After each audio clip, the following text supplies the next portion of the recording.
Hello everyone. तो आज हम पढ़ने वाले हैं class 10 mathematics chapter number 1 exercise 1.3। तो 1.3 का एग्जांपल देखें। Prove that root 2 is irrational number. तो रूट 2 का हमें इररेशनल प्रूफ करना है। तो इसको प्रूफ करने के पहले आपको पता होना चाहिए कि रैशनल नंबर्स और इररेशनल नंबर्स क्या क्या होते हैं। ठीक है, तो जिसको नहीं पता उसके लिए बता देता हूँ। देखें, रैशनल नंबर ऐसे नंबर जिन्हें हम p अपॉन q की फॉर्म में रिप्रेजेंट कर सकते हैं। कोई भी नंबर जिसे हम p अपॉन q की फॉर्म में रिप्रेजेंट कर सकते हैं उसे हम रैशनल नंबर कहते हैं। और ऐसे नंबर जिसे हम p अपॉन q की फॉर्म में रिप्रेजेंट नहीं कर सकते हैं उन्हें हम इररेशनल नंबर कहते हैं, नहीं कर सकते। ठीक है, अब यहाँ पर दो कंडीशंस है। पहली है p और q, यानी कि न्यूमरेटर और डिनोमिनेटर दोनों इंटीजर्स होने चाहिए। इंटीजर्स आपको पता है -1 -2 -3 1 2 3 0, ये सब मिला के इंटीजर्स बनते हैं। साथ में जो डिनोमिनेटर है वो जीरो भी नहीं होना चाहिए। ठीक है,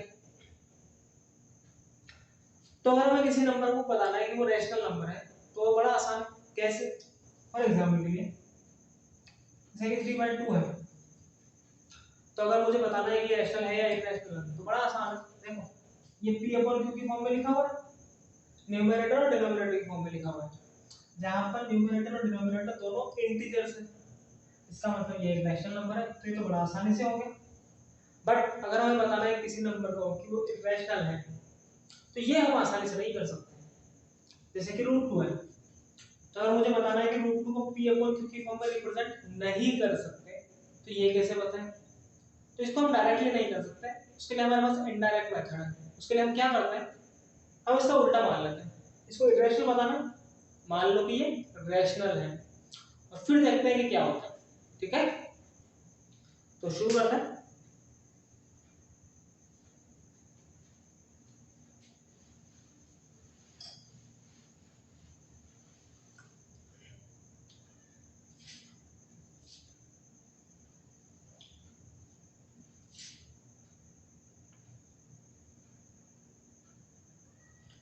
तो लेट इफ पॉसिबल, अगर संभव है तो मान लो, क्या मान लो, रूट 2 इज रैशनल नंबर। तो हमने मान लिया कि रूट 2 एक रैशनल नंबर है।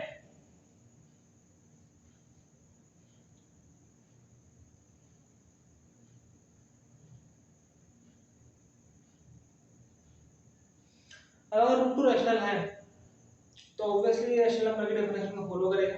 इसका मतलब कि रूट 2 को हम p अपॉन q की फॉर्म में रिप्रेजेंट कर सकते हैं, जहां पर p और q इंटीजर्स होने चाहिए। So where p and q are integers. साथ में एक और कंडीशन है यहाँ पर, एंड जो डिनोमिनेटर है वो जीरो नहीं हो सकता। ठीक है, अब ये दो कंडीशंस तो हमने रैशनल नंबर की डेफिनेशन से लिखी है। अब मैं क्या कर रहा हूँ, यहाँ पर एक कंडीशन को और ऐड कर रहा हूँ। कौन सी? Also p and q are co-prime numbers, co-prime। तो ये co-prime क्या होता है सर जी? तो देखो, कोई भी दो नंबर्स को-प्राइम कहलाते हैं अगर उनमें कोई भी कॉमन फैक्टर नहीं हो 1 के अलावा, यानी कि only common factor is 1। For example के लिए जैसे कि 4 और 6 को ले लेते हैं। ठीक है, तो यहाँ पर इनको मैं 2 से कैंसिल कर सकता हूँ ना, 2 2 जा 4 2 3 जा 6, तो ये तो कैंसिल हो रहा है। इसका मतलब इसमें कॉमन फैक्टर है, 2 कॉमन फैक्टर था इसलिए 2 से कैंसिल हो गया। बट अगर मैं इसको लेता हूँ 3/2, तो यहाँ पर कॉमन फैक्टर नहीं है इसलिए हम इसको कैंसिल नहीं कर सकते। तो यहाँ पर 3 और 2 को-प्राइम नंबर्स हैं। ठीक है, इसको हम ऐसे भी लिख सकते हैं, जानता हूँ पेयर से मतलब है हमें। ठीक है, कैसे भी लिखते हैं। अब ये तो समझ में आया कि को-प्राइम क्या होता है, बट यहाँ पर हमने इसको क्यों लिखा, तो उसके पीछे एक रीजन है। देखें, मान लेते कोई रैशनल नंबर दिया हुआ है हमें 1/2, एक रैशनल नंबर है 2/4, कोई रैशनल नंबर मान लेते हैं 6/12। अब ये तीनों अलग अलग है या एक ही है? देखो अब देखें तो प्रैक्टिकली तो अलग अलग लग रहा है ना, ये देखने में अलग अलग रैशनल नंबर है, बट इसको मैं कैंसिल कर सकता हूँ। 2 1 2 2 2 4, ये भी 6 1 6 6 2 12, तो ये तीनों बराबर है या नहीं? यहाँ पर भी 1/2 आ रहा है, यहाँ भी 1/2 आ रहा है, तो एक तरीके से देखें तो ये एक ही है। तो किसी भी रैशनल नंबर को हम कई सारे रैशनल नंबर्स के रूप में रिप्रेजेंट कर सकते हैं, तो इसके कई सारे इक्विवेलेंट रैशनल नंबर्स होते हैं, बट हम सबकी बात तो नहीं कर सकते ना। यहाँ पर हमने p/q माना है, तो हम किसी एक को ही मान सकते हैं। तो हम क्या करते हैं कि जो उसकी सिंपलेस्ट फॉर्म होती है, जो सबसे स्मॉलेस्ट फॉर्म होती है, सिंपलेस्ट फॉर्म, उसको कंसीडर करते हैं, ठीक है। अब हम यहाँ पर ये तो नहीं लिख सकते ना कि p and q are in the simplest form, तो उसको बताने के लिए हमें यहाँ पर को-प्राइम लिख दिया। इसका मतलब ऊपर और नीचे काटना पॉसिबल नहीं है, काटना पॉसिबल नहीं है, इसका मतलब वो सिंपलेस्ट फॉर्म में होगा, ठीक है। तो आगे देखें, अब मैं क्या कर रहा हूँ, इसको q को मल्टीप्लाई कर सकते हैं, तो यहाँ पर मिल जाएगा √2q इक्वल टू p। अब इसको ऐसे भी लिख सकते हैं हम, p को आगे लिख रहे हैं और √2p को पीछे लिख रहे हैं, दोनों तरफ स्क्वायर करें, तो यहाँ पे मिल जाएगा हमें p², यहाँ पे मिल जाएगा हमें √2q होल स्क्वायर। अब p² तो p² ही रहने वाला है, √2 का स्क्वायर करेंगे तो 2 मिलेगा, और q का स्क्वायर q² मिलेगा। अब यहाँ पर एक चीज देख सकते हैं, कौन सी, चलिए इधर देख, 14 के फैक्टर्स लिख सकता हूँ मैं 2 × 7। अब 14 के फैक्टर्स में 2 आ रहा है, 14 के फैक्टर में 7 आ रहा है, इससे हमें पता लगता है कि 14 2 से भी डिवाइड होगा, 2 से 14 डिवाइड हो रहा है, और 14 7 से भी डिवाइड होगा, 7 2 14। इसका मतलब किसी भी नंबर्स के फैक्टर्स में जितने भी नंबर्स आते हैं, वो नंबर उन सबसे डिवाइड होता है। यहाँ पर देखें तो p² के फैक्टर में 2 नहीं आ रहा क्या, इसका मतलब p² 2 से डिवाइड हो रहा है या हो जाएगा, तो हम ऐसे लिख सकते हैं कि p² इज डिविजिबल बाय 2। अब अगर p² 2 से डिविजिबल है, तो p भी तो 2 से डिविजिबल होगा, तो हम ऐसे भी लिख सकते हैं कि p is also divisible by 2। अब ऐसा क्यों है सर जी, तो इसके पीछे रीजन सिंपल सा है, देखो अगर 6 2 से डिवाइड हो रहा है, 2 3 6, तो 6 का स्क्वायर भी 2 से डिवाइड होगा, कितना होता है 36, हो रहा है नहीं हो रहा, हो रहा है, तो इसको उल्टा भी तो लिख सकते हैं, अगर 6 का स्क्वायर 2 से डिवाइड हो रहा है तो 6 भी 2 से डिवाइड होगा, तो यही तो लिखा हमने यहाँ पे, अगर p² is divisible by 2 then p is divisible by 2। अब देखो अगर p 2 से डिविजिबल है, इसका मतलब p के फैक्टर्स में 2 आएगा, और अगर p के फैक्टर में 2 आएगा तो p को हम ऐसे लिख सकते हैं 2 into समथिंग। अब समथिंग को कुछ भी मान लो ना, हमें पता तो है कि एग्जैक्टली क्या आएगा, तो इसको हमने a मान लिया, तो हमने p 2a मान लिया यहाँ। अब ये p 2a की वैल्यू हम यहाँ पर रखने वाले हैं, इसको हमने समीकरण नंबर इक्वेशन नंबर 1 मान लिया, तो इसको बता देता हूँ।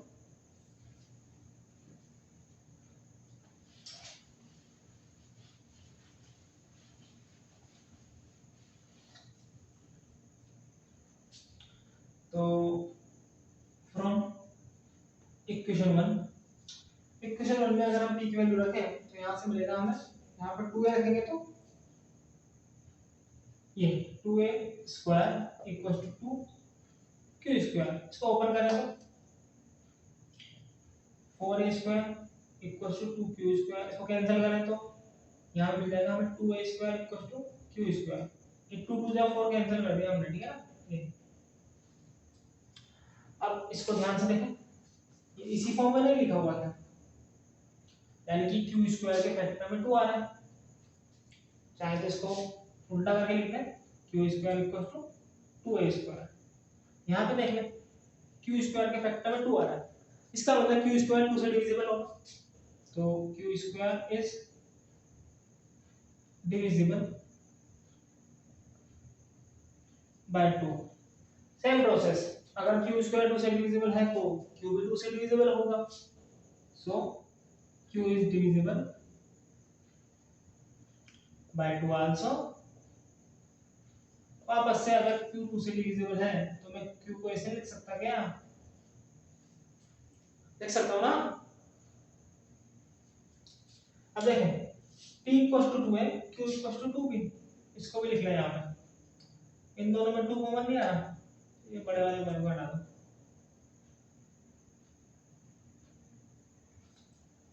आ रहा नहीं आ रहा, इसका मतलब 2 is a common factor of p and q। But यहाँ पर क्या लिखा हुआ है, p and q are coprime. Coprime का मतलब होता है कि इनके अंदर कोई भी कॉमन फैक्टर नहीं है 1 के अलावा। बट यहाँ पर तो 2 कॉमन फैक्टर आ रहा है, so what is it, this is a contradiction. तो ये इस बात का विरोध कर रहा है ना। अब ये ऐसा विरोध क्यों कर रहा है, ये कॉन्ट्राडिक्शन पैदा क्यों हो रहा है यहाँ पे। कॉन्ट्राडिक्शन हो रहा है क्योंकि हमने जो माना शुरुआत में रूट 2 को रैशनल नंबर माना, वो हमने गलत माना। तो गलत मानोगे तो गलत ही रिजल्ट आएगा ना। तो जो माना उसको सही कर दो वापस से, इसका मतलब रूट 2 रैशनल नहीं है, क्या है, इररेशनल है। तो लिख देते हैं इसको, दिस कॉन्ट्राडिक्ट्स, ये कॉन्ट्राडिक्शन कर रहा है किस बात का, this contradicts that p and q are coprime. ठीक है, अब इस कॉन्ट्राडिक्शन से हमें ये बात पता चलती है कि हमने माना वो गलत था। इसका मतलब रूट 2 एक इररेशनल नंबर है, hence we can say root 2 is a rational number, irrational number.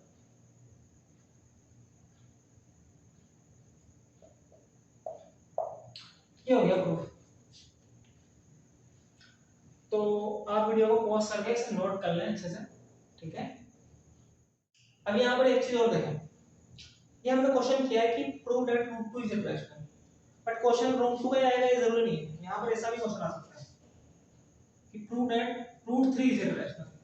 अब क्या करोगे, तो कुछ नहीं करना आपको, जहां पर भी 2 नजर आ रहा है उन सब की जगह 3 रख दो, ठीक है ना।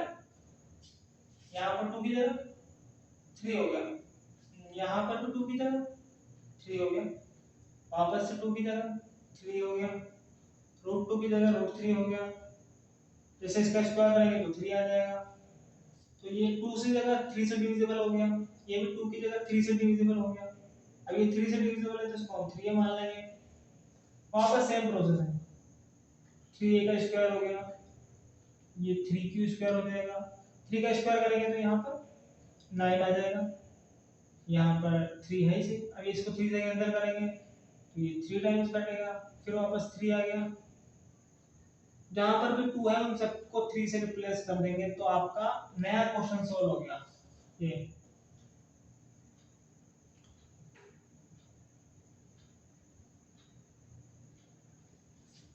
और ये प्रूव हो गया कि हेंस रूट 3 इज इररेशनल। तो क्वेश्चन रूट 2 का आता है तब भी ऐसे ही करना है, रूट 3 का आता है तब भी ऐसे ही करना है, थोड़ा सा चेंज होगा बस, यार 3 का स्क्वायर करोगे तो 9 आएगा। इसी तरीके से एक और क्वेश्चन बन सकता है आपकी बुक का, क्वेश्चन नंबर 1 है, इसमें हमें प्रूव करना है कि रूट 5 एक इररेशनल नंबर 1 है। 1.3 का क्वेश्चन नंबर 1, रूट 5 को इररेशनल प्रूव करना है। तो जहां पर भी 3 लिखा हो उसकी जगह 5 आ जाएगा, यहाँ पर 5 का स्क्वायर करेंगे तो 25 आएगा, फिर कैंसिल हो जाएगा, यहाँ पर वापस 5 आ जाएगा। तो तीनों क्वेश्चंस एक जैसे हैं, आपको केवल एक क्वेश्चन को अच्छे से समझना है। एक कर लिया सारे हो गए, ठीक है। तो हम यहाँ पर बाकी क्वेश्चन नहीं करेंगे, हम डायरेक्ट क्वेश्चन नंबर 2 करेंगे 1.3 का। क्वेश्चन नंबर 2 क्या है आपके एक्सरसाइज का, तो इसमें कहा गया हमसे कि prove that 3 plus 2 root 5 is irrational. तो 3 प्लस 2 रूट 5 को हमें इररेशनल प्रूफ करना है। तो जिस तरीके से हमने रूट 2 रूट 3 रूट 5 को इररेशनल प्रूफ किया है उसी तरीके से हमें इसे भी करना है। तो सेम प्रोसेस है बट थोड़ा सा अंतर है। तो शुरुआत तो सेम टू सेम है। देखें क्या करते हैं हम, जिसको हमें इररेशनल प्रूफ करना है सबसे पहले उसका उल्टा मान लेते हैं, यानी कि इसको मान लेते हैं कि ये रैशनल है। तो मान लेते हैं लेट इफ पॉसिबल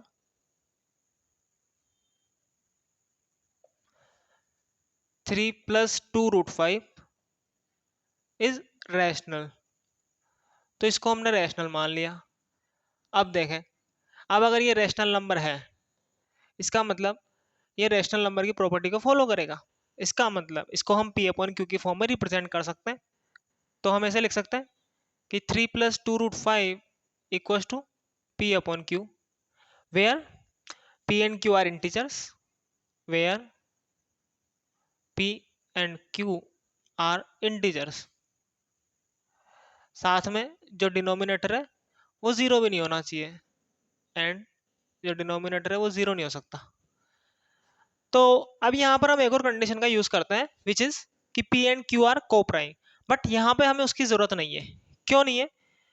क्योंकि यहाँ पे हम उस तरीके से नहीं करने वाले। देखो हम √2, √3 और √5 को पहले ही इरेशनल प्रूफ कर चुके, तो उस कॉन्सेप्ट का हम यहाँ पर डायरेक्ट यूज करेंगे। तो उसके लिए हम क्या करना है, √5 को एक तरफ कर लें, बाकी उसके अलावा आपको जो भी नजर आ रहा है उन सबको दूसरी तरफ शिफ्ट कर दें। ठीक है, तो ये प्लस का 3 उस तरफ गया, इसको ऐसा कैसे रहने दें, 2√5 को प्लस का 3 उस तरफ गया तो माइनस का 3 हो गया। ठीक है, अब इसको अगर हम एलसीएम लेके सोल्व करेंगे तो क्या मिलेगा हमें, हमें मिलेगा P माइनस 3Q अपॉन में Q। ठीक है ना, एलसीएम लेके सोल्व करना तो आता होगा आपको। ठीक है, अब ये 2 इसको भी नीचे शिफ्ट करें, तो ये मल्टीप्लाई में है तो ये डिवाइड में चला गया, तो P minus 3Q upon 2Q मिल गया हमें। अब यहाँ पे आप एक चीज नोटिस कर सकते हैं, वो क्या है, देखें यहाँ लिखा हुआ है P and Q are integers. अगर हम किन्हीं भी दो इंटीजर्स के बीच में कोई भी ऑपरेशन लगाते हैं, ऑपरेशन का मतलब है एडिशन, सब्ट्रैक्शन, मल्टीप्लिकेशन और डिवीजन, तो जो रिजल्ट हमें मिलता है वो भी इंटीजर ही मिलता है। इसका मतलब P माइनस 3Q ये भी एक इंटीजर ही होगा। आप चाहे तो चेक कर सकते हैं इसकी जगह कोई एग्जाम्पल लेके, ये भी एक इंटीजर मिलेगा। साथ में Q को 2 से मल्टीप्लाई करेंगे तब भी एक इंटीजर ही आएगा। तो ऊपर भी इंटीजर मिल रहा है, नीचे भी इंटीजर मिल रहा है, और इंटीजर अपॉन इंटीजर इसी को तो हम रैशनल नंबर कहते हैं। रैशनल नंबर की डेफिनेशन क्या है, किसी भी नंबर को P अपॉन Q की फॉर्म में लिख सकते हैं जहां पर P और Q इंटीजर्स होने चाहिए। इसका मतलब ऊपर भी इंटीजर नीचे भी इंटीजर, तो हम कह सकते हैं कि वो नंबर एक रैशनल नंबर है। तो यहाँ पर यही तो लिखा हुआ है, इसका मतलब इसकी जगह हम ऐसे लिख सकते हैं √5 इक्वल टू रैशनल नंबर। इसका मतलब √5 जो है वो एक रैशनल नंबर होना चाहिए, बट हम पहले प्रूफ कर चुके हैं कि जो √5 है वो एक इरेशनल नंबर होता है। इसका मतलब ये क्या कर रहा है, ये कॉन्ट्राडिक्शन हो गया, यानी कि ये कॉन्ट्राडिक्ट कर रहा है √5 का इरेशनल होने का। सो हम लिख सकते हैं कि दिस कॉन्ट्राडिक्ट्स, ये किस बात का कॉन्ट्राडिक्शन कर रहा है कि जो √5 है वो एक इरेशनल नंबर है। This contradicts that √5 is irrational. अब ये कॉन्ट्राडिक्शन पैदा क्यों हुआ, कॉन्ट्राडिक्शन इसलिए पैदा हुआ क्योंकि हमने कुछ ना कुछ गलत किया है क्वेश्चन के अंदर। कहाँ पर गलत किया है, सबसे पहले जो क्वेश्चन की शुरुआत है उसमें आपने इसको रैशनल माना है, तो सबसे बड़ी गलती कर दी शुरुआत में। तो अपनी गलती सुधार लो लास्ट में जाके, तो क्या करें। तो इतना सब कुछ करने के बाद हमें पता लग गया कि हमने जो किया था वो, यानी कि हमने जो माना वो गलत माना, तो इसको सही कर दो वापस से। इसका मतलब 3 + 2√5 is irrational number because it can't be rational, is irrational। ठीक है, तो आप वीडियो को पॉज करके इसे नोट करें पहले। ठीक है, उसके बाद हम क्वेश्चन नंबर 3 करेंगे। तो क्वेश्चन नंबर 3 में क्या क्या कहा जा रहा है आपके, इसमें कह रहा है कि prove that the following are irrationals. तो हमें यहाँ पे 3 क्वेश्चंस दिए हुए हैं, इन तीनों को हमें इरेशनल प्रूफ करना है। तो पहले हमें लिखा हुआ है 1/√2, इसको आपको इरेशनल प्रूफ करना है। उसके बाद 7√5 लिखा हुआ है, उसके बाद लिखा हुआ है 6 + √2। तो इसमें से मैं पहला बताने वाला हूँ और बाकी के दो आप खुद करेंगे। ठीक है, तो मैं यहाँ पर थोड़ी सी हिंट दे दूंगा आपको। तो देखें, पहला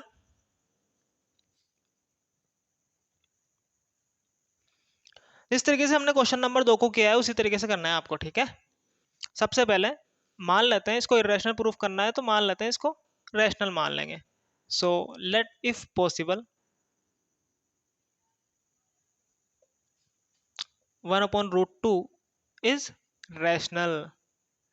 इरेशनल प्रूफ करना है तो इसको रैशनल मान लिया। अब अगर ये रैशनल है तो इसको हम P/Q की फॉर्म में रिप्रेजेंट कर सकते हैं, तो कर दो ना। 1/√2 equals to P/Q, where P and Q are integers, where P and Q are integers. एक चीज ध्यान रखें आप, ये जो हम यहाँ पर कंडीशन लिखते हैं वो लिखना जरूरी है। ठीक है, क्योंकि ये रैशनल नंबर की डेफिनेशन है। साथ में जो डिनोमिनेटर है यानी कि जो Q है वो 0 नहीं हो सकता। ठीक है, अब देखें हमने कहा था यहाँ पर हमें इसको इरेशनल प्रूफ करना है, तो रूट टू को अलग कर दें, क्योंकि हम रूट टू को इरेशनल पहले प्रूफ कर चुके हैं ना, तो उस कॉन्सेप्ट का यहाँ पर डायरेक्ट यूज करेंगे। तो रूट टू को अलग कर दें और बाकी सबको अलग कर दें।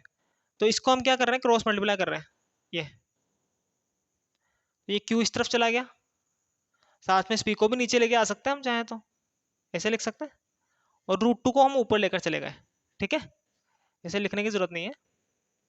ये क्यू को इस तरफ ले आए, पी को नीचे लेके आएगा, रूट टू को ऊपर ले गए। ठीक है, तो root two q upon p के बराबर आ गया। हम इसको चाहे तो रूट टू को आगे लिख सकते हैं, क्यू अपॉन पी को पीछे लिख सकते हैं, बट उससे कोई फर्क नहीं पड़ता। ठीक है, अब देखें P and Q R integers, इसका मतलब ये भी इंटीजर ये भी इंटीजर। तो इस तरफ क्या लिखा हुआ है, एक्चुअली ऐसे लिखा हुआ है इंटीजर अपॉन इंटीजर,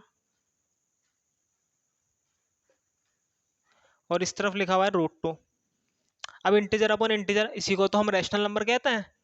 इसका मतलब इस तरफ एक रैशनल नंबर लिखा हुआ है और इस तरफ रूट टू लिखा हुआ है, बट हम रूट टू को पहले इरेशनल प्रूफ कर चुके। इसका मतलब ये कॉन्ट्राडिक्शन कर रहा है रूट टू के इरेशनल होने का। So we can say this contradicts